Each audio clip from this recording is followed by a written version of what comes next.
శ్రీ మహాగణాధిపతి నమః. శ్రీ గురుభ్యో నమః.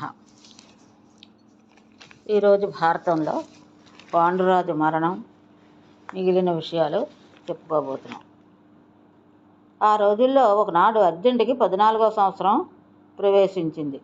ఆ రోజు కుంతి సంతోషంతో తన ఆశ్రమం పరిసరాల్లో మునులకు స్నాతకులకు భోజనాలు అవి సమకూర్చి వారందరినీ సాదరవచనాలతో ఆరగింపచేస్తోంది. ఆ సమయంలో పాండురాజు మాద్రీ అంటే భార్య అయినటువంటి మాద్రీ సహితుడై దూరంగా వనవిహారం చేస్తున్నాడు.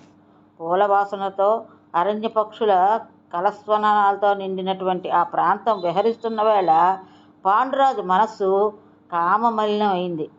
ఎంత ప్రయత్నించినా బలమైన ఇంద్రియ వాంఛను నిగ్రహించలేక మాద్రిని గాఢంగా ఆలింగనం చేసుకున్న క్షణంలో ఆయన ప్రాణవాయువులు అనంత వాయుపదంలో కలిసిపోయాయి. మాద్రి గోలుగోలున విలపించసాగింది. ఆమె దీనారావం చెవిని పడగానే కుంతొట్టు వచ్చింది.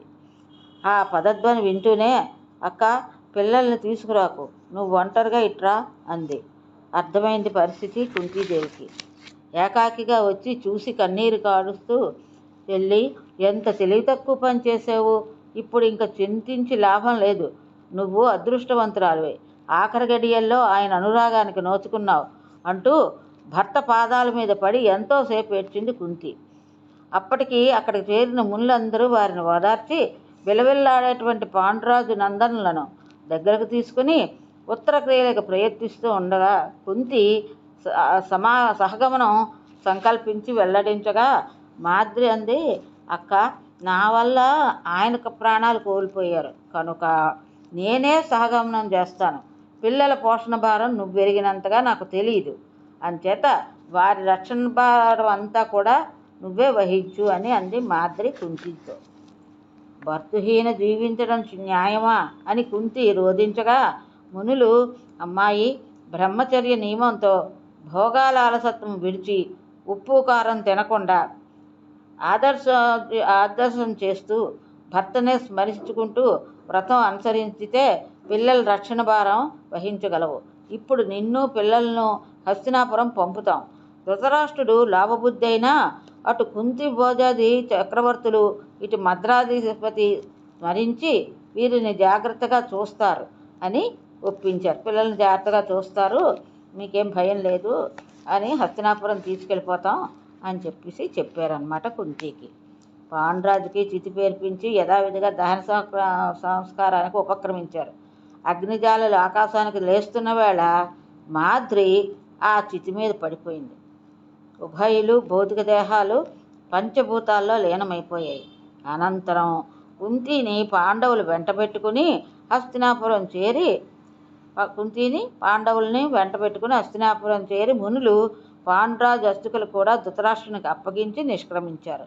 మునులందరికీ అభివాదన చేసింది కుంతీదేవి. ధృతరాష్ట్రుడు పత్ని సహితుడై మంత్రి పురోహిత బంధుజనాలతో ఆ అస్థికలను రాజశిబిక మీద ఉంచి పూలతో అర్చించి సుగంధ జలాలు జల్లి సర్వ లాంఛనాలతో నదీ తీరానికి తెచ్చి అనంతం కర్మలు నిర్వర్తింపచేసి అస్థి నిమజ్జనం చేశారు. అశౌచం ముగిసే వరకు పాండవులు నగర సరిహద్దుల్లోనే ఉండి అంతిమ దినాన్న శుభ్రస్నాతులై నూతన వస్త్రాలు ధరించి హస్తినాపురంలో అడుగుపెట్టారు. పాండురాజు మరణవార్త విన్ననాడు నగరంలోని ఆబాలగోపాలం ఆవేదనాభార హృదయంతో కటిక నేల మీద శయనించింది. మొత్తం అందరూ కూడా ఆయన చనిపోవడం వల్ల పుత్రశోకం భరించలేక అంబాలిక అడవికి వెళ్తానంది.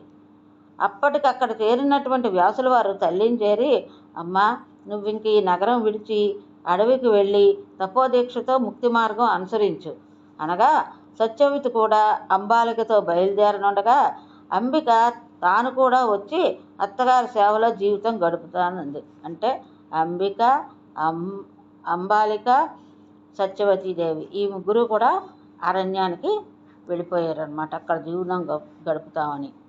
పాండవులు కౌరవులు విద్యాభ్యాసంతో వివిధ క్రీడా విలాసాలతో గడుపుతున్నారు.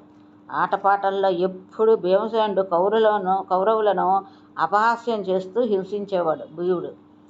వాని బలానికి వారెవరూ చాలేవారు కాదు. భీముడు అంత బలంగా ఉండి వాళ్ళని కౌరవుల్ని హింసిస్తూ ఉండేవాడు అనమాట. ఆటలు సాగుతున్నప్పుడు భీముడు 10 మంది కౌరవులను జుట్టు పట్టి ఈడుస్తూ ఏడిపించేవాడు. 10 మందిని ఆ చంక కింద 10 మందిని ఈ చంక కింద ఉంచి నీళ్లలో ముంచేసేవాడు. కోతి కొమ్మ చాటలో కౌరవులు ఎక్కిన చెట్టును అవలేలుగా ఊపి వారిని భయపెట్టేవాడు. పరుగు పందెంలో, కుస్తీ పట్టులో భీమునికి సమంగా నిలవలేకపోయేవారు కౌరవులు. ఈ పన్నులన్నిట్లోని వారిలో స్పర్ధకు మారుద్వేషాన్ని కలిగించింది. ఇలా చేస్తున్నందుకు భీముడి మీద వాళ్ళకి ద్వేషం రగిలింది. ఒకనాడు గంగానదీ తీరాన ఆటలాడి అలసి నిద్రిస్తున్నటువంటి భీమసేనుని బంధించి తాళతో కట్టి నది మధ్యంలో ముంచేయడానికి నిశ్చయించి ప్రమాణకోటి తీర్థం దగ్గర ఉదక క్రీడన శిబిరాలు నిర్మింపజేశాడు దుర్యోధనుడు. అక్కడే వంటలు చేయించి భోజన సమయంలో ఒకరికొకరు ముద్దలు అందించుకునే క్రీడ సాగుతూ ఉండగా కాలకోటంబిషం కలిపిన అన్నం భీమునికి పెట్టించేశాడు దుర్యోధనుడు.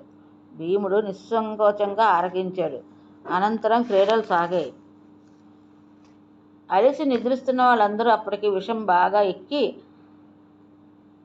భీముడు అచేతనంగా ఉన్నాడు. అది చూసి దుర్యోధనుడు వాడిని గట్టి తీగల తాళ్లతో బంధించి నది మధ్యలో పడేశాడు. భీముడు సముద్ర పాదతలం నుంచి నాగలోకం దాకా పోయాడు. నూతన పదార్థం కనిపించగానే నాగులు కాటు వేయబోయాయి. నాగలోకంలోకి చేరితే నాగులు కాటు వేయబోయాయి. ఇనుముగా గట్టిగా ఉన్న ఆ దేహం మర్మస్థానాల్లో కోరలు దిగి విషం ఎక్కి దుర్యోధనుడు తినిపించిన విషానికి విరుగుడుగా అయిపోయి భీమును స్మృతికి వచ్చాడు. లేస్తూనే ఒక్కసారి కాళ్ళు చేతులు ఆడించాడు.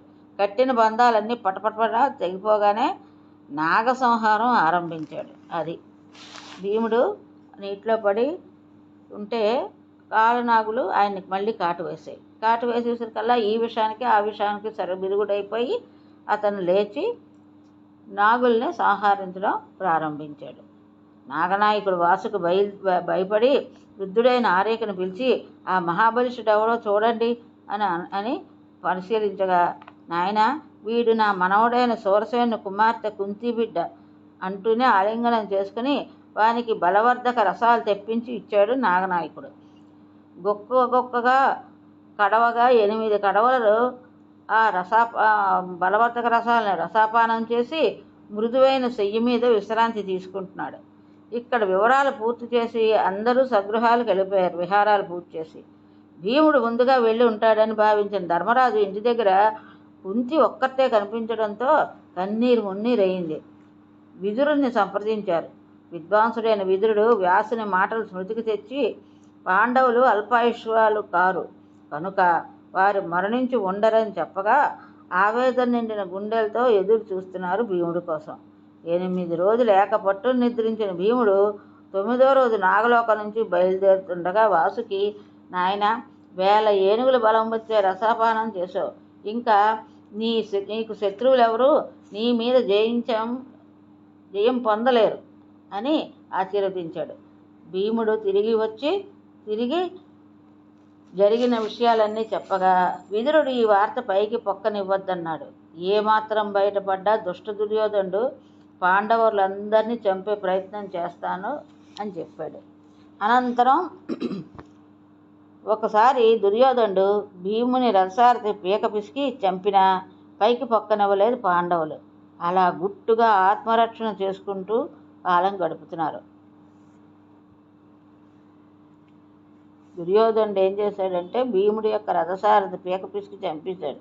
అయినా దుర్యోధనుని ఏమనకుండా కాలం గడిపారు పాండవులు. గౌతమ మహర్షి మనవడు శరద్వంతుని పుత్రుడు కృపాచార్యుని వద్ద కురుపాండవులు ధనుర్వేదం అభ్యసిస్తున్నారు. శస్త్ర విద్యలు, ముక్తానుముక్తం, మంత్రముక్తం, ఉపసంహారం తెలియని ఆదాన సంధాన విమోక్ష సంహారాలని మొదలైన బాణాలన్నీ, శస్త్రాస్త్ర బాణాలన్నీ నేర్చుకుంటున్నారు. భరద్వాజనందుడైన ద్రోణుడు పరశురాముని వద్ద అస్త్రశస్త్ర విద్యల్లో అగ్రగేసుడయ్యాడని విన్న భీష్ముడు ఆయన ఉనికిని గురించి పరిశీలిస్తూ ఉండగా ఆయన పాంచాలధీశుడైన ద్రుపద బాల్య మిత్రుడని, ద్రుపదుడు రాజయ్యాక తన దరిద్రాన్ని నిర్మూలించుకుందామని వెళితే ఆ చక్రవర్తి సంపద్గర్వంతో అవమానించాడని, ఆ పరాభవంతో ఆయన ఇంటి పట్టున ఉండకుండా తిరుగుతున్నాడని, శరద్వంతుని కుమార్తె అయినటువంటి కృపి ఆయన అర్ధాంగి అని, వారికి అశ్వత్థామ అనే కుమారుడు ఉన్నాడని విన్నాడు. అది ఆ రోజుల్లో భీష్ముడు వీళ్ళకి పాండవులకి మంచి విద్యలు నేర్పించడానికి కోసమని గురువుగారిని వెతుకుతూ ఉంటే ద్రోణుడు దొరికాడు. ఆ ద్రోణుడు ఏమైందంటే, ద్రోణుడికి ద్రుపదుడు చిన్ననాటి నుంచి తెలిసినటువంటి స్నేహితుడు.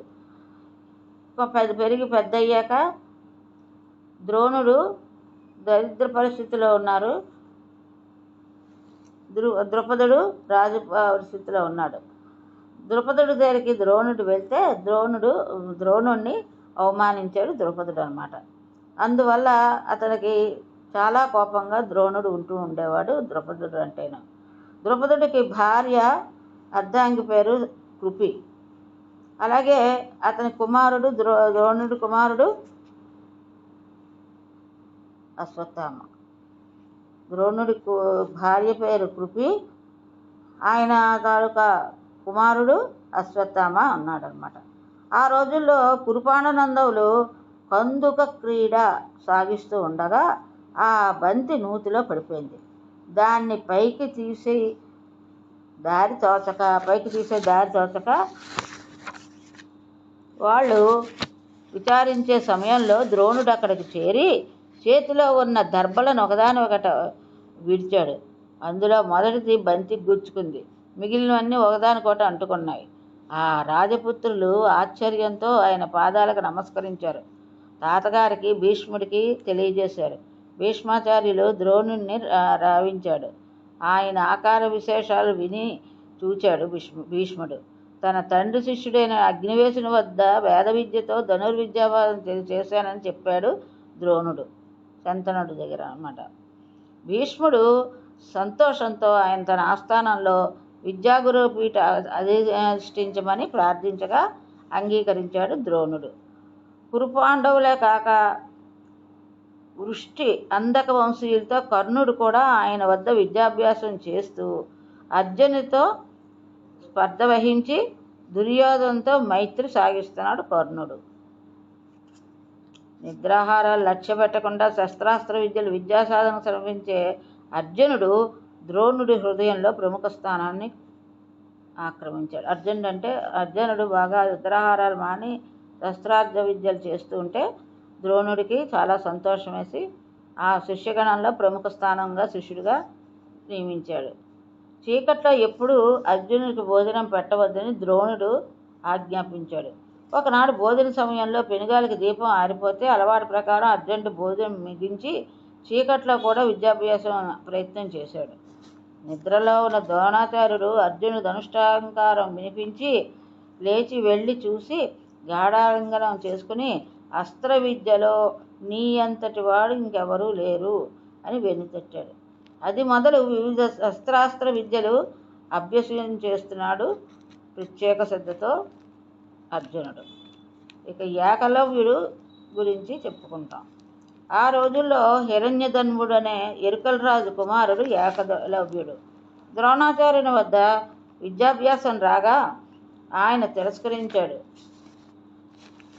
అయినా ఏకలవ్యుడు ఆయన పాదాలకు నమస్కరించి తిరిగి వచ్చి తన ఆశ్రమంలో ద్రోణుని విగ్రహం ఉంచుకుని ఆ ప్రతిమనే గురువుగా భావించి పూజిస్తూ ధనుర్విద్య అభ్యసిస్తున్నాడు.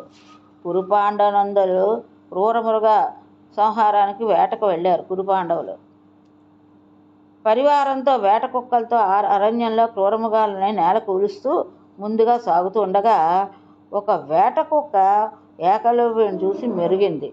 నోరు తెరిచి మరుగుతున్న క్షణంలో ఏకలవ్యుడు తన అస్త్ర నైపుణ్యం ప్రదర్శిస్తూ ఏకకాలంలో 7 బాణాలు దాని నోట్లోకి నాటాడు.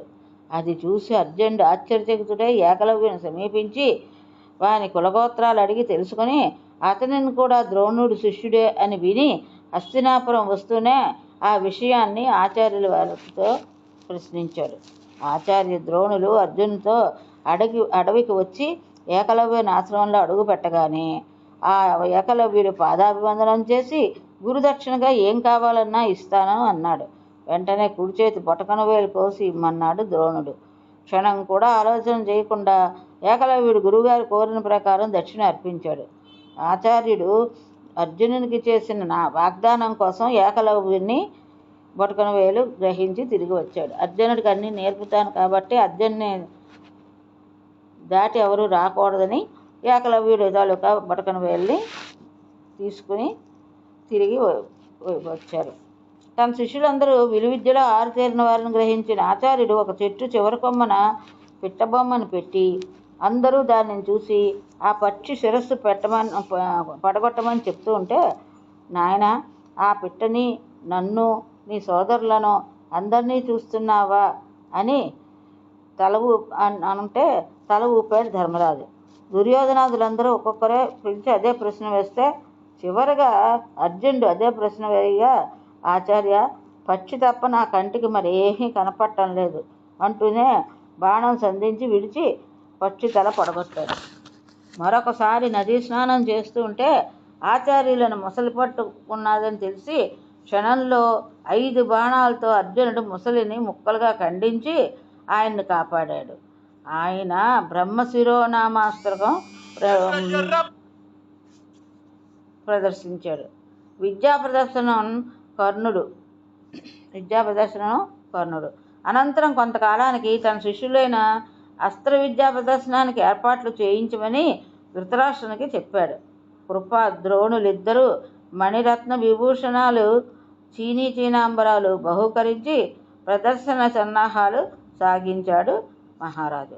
ప్రదర్శన రంగస్థలం రమణీయంగా అలంకృతమైంది. రాజమాతలు కుంతి, గాంధారి, దాసీ జనాలతో వచ్చి ఉచితాసనం అలంకరించారు. పెద్దలకు, పౌరులకు ప్రత్యేకాసనాలు చేయించారు. మంగళవాద్య ఘోష సాగుతోంది. సుముహూర్తం వేళ ద్రోణాచార్యులు కౌరవ శతం చేత ధనుర్విద్య ప్రదర్శింపచేసి ఖడ్గచాలన విద్య చూపించారు. దుర్యోధనుడు, భీమసేనుడు గదాదండాలతో రంగభూమిలో అడుగుపెట్టారు. ఒకరి తర్వాత ఒకరు మదపుటేనుగులా భీంకరిస్తూ నిలబడ్డారు.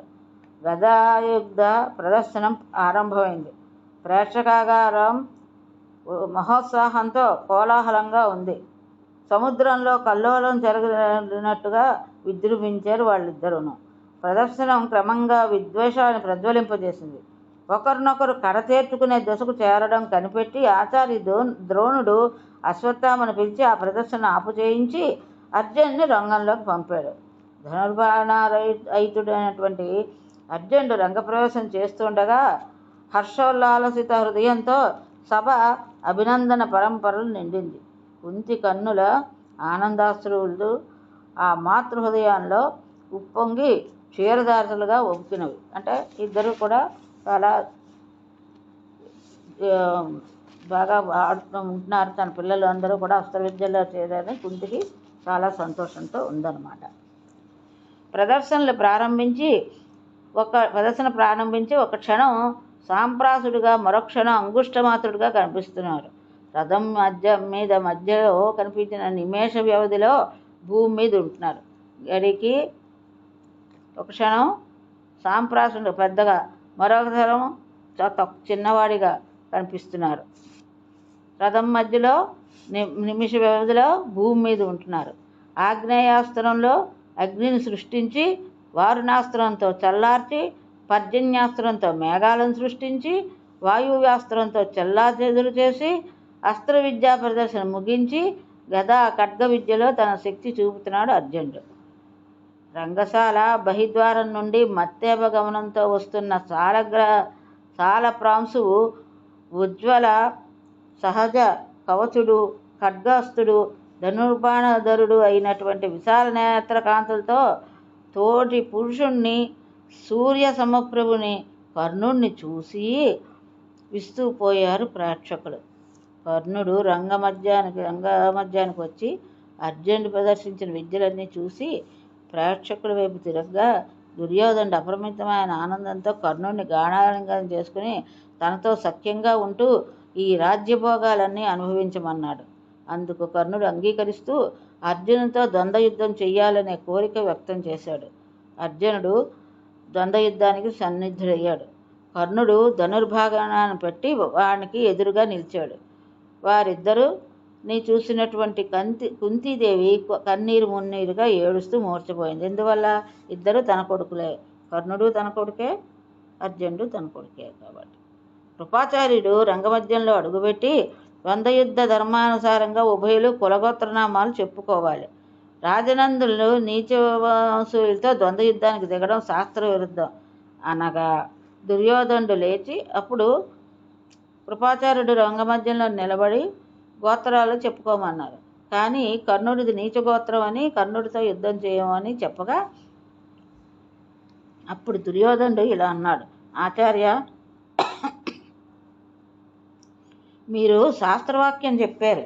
ఆ శాస్త్రమే ఉత్తమ కుల సంజాతులు. మహావీరుడు సైన్యాధిపతిని క్షత్రియులుగా పేర్కొంది. ఇప్పుడు ఈ కర్ణుడు అంగదేశాధిపతిగా అభిషేకం చేస్తున్నాను అని అప్పటికప్పుడు స్వర్ణసింహాసనం తెప్పించి అభిషిక్తం చేయగా దుర్యోధన రాజేంద్ర, నువ్వు నాకు చేసిన ఈ ఉపకారానికి కృతజ్ఞతగా నీ కోసం ఏం కావాలన్నా చేస్తాను అని వాగ్దానం చేశాడు కర్ణుడు. ఆ సమయాన్న వచ్చినటువంటి అతిరథుడు అమితోత్సాహంతో వెళ్ళి కర్ణుడిని ఆలింగనం చేసుకోబాగా కర్ణుడు గౌరవ సూచకంగా పాదాభివందనం చేశాడు. అది చూసి భీముడు కొరడా పట్టి రథం తోలవలసిన నీకు రాజ్యపత్యమా అని నవ్వుతూ ఉండగా భీమసేన వైపు క్రోధాగ్ని జ్వాలలు కక్కే చూపులతో దుర్యోధనుడు, భీమసేన, బలమే క్షత్రియునికి ప్రధానం. హీనుడైనా బలవంతుడైతే క్షత్రియుడే, క్షత్రియ మిత్రుడిగా క్షత్రియుడే. సూర్యుల నదులు ఉత్పత్తి స్థానాలు తెలియవు. అంతవరకు దేనికి? మీ అన్నదమ్ములందరూ ఎలా పుట్టారు? ఇక నిసర్గ కవచ కుండల శోభలతో నీ కర్ణుడు సూతకుల జాతుడనే భావం ఎలా కలుగుతోంది? లేడి కడుపున పుడిపిల్ల పుడుతుందా? సూర్య తేజస్వి కర్ణుడు అంగరాజ్యానికే కాదు సమస్త భూమండలానికి ప్రభువు కాదగ్గవాడు. అలా ప్రసంగం సాగుతూ ఉండగా సంధ్యాకాంతులు పశ్చిమాకాశాన సప్తవర్ణ శోభాలి అంటే మధ్య సాయంత్రం అయిపోయింది.